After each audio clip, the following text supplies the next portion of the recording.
So this horse has been rotting for about a year.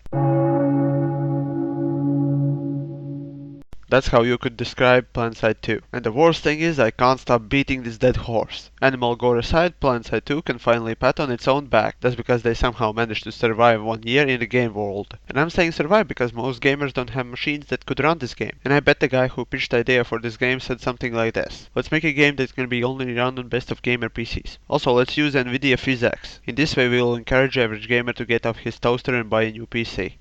From Nvidia. Wink wink. Since it's an anniversary, let's put conspiracy aside and look what we have achieved in past year. Ever since I started playing, most annoying thing I encountered was rocket pod to the face. So one day I decided that I could try and fly myself. And that was like trying to ride a bicycle for the first time, striking the ground with my face so hard and often as if it was my mortal enemy. After a couple of dozen failed tries, I decided to go with the tank. So I spawned lightning, and after a nice ride over the daisy field, I encountered the enemy Thunderer, and immediately tried to shoot it. He tried to run away from me, but I followed. I was chasing this bastard for about a minute, while I constantly dealt damage. But the chase ended when my unprotected ass was killed by a Liberator, and all I understood from this experience was, using my lightning against Thunderers is like flinging small piles of shit from medieval catapult. All it does is annoy enemies and make you look silly. It's like trying to dig a hole to China by eating dirt beneath you. At best it will make you constipated. About 1,000 corpses later, deaths later, my backyard was filled with them. Damn it, I meant. I showed interest in game's story, but as I tried to look it up, it was almost non-existent. I guess when you ask developers about the story, they say,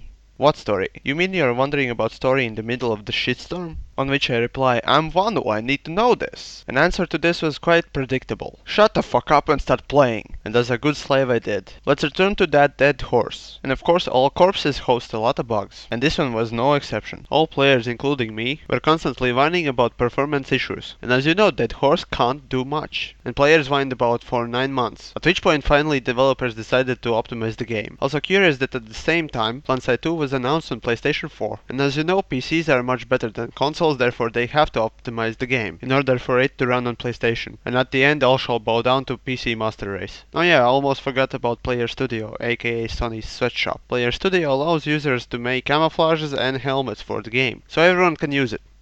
Well, not really. Generally speaking, only Americans can participate in this, and a few other countries as well. So yet again, Europe is butt-fucked. Honestly, I don't understand why Americans don't want to deal with Europe. My best guess would be probably because of one particular country. Not pointing any fingers. On the bright side, they won't take our children from our sweatshops, where they build tanks, pants. For invasion, kids' birthday. And overall, if you put that dead horse aside, I congratulate devs on your first anniversary with Proxy Claymore Betty Cake.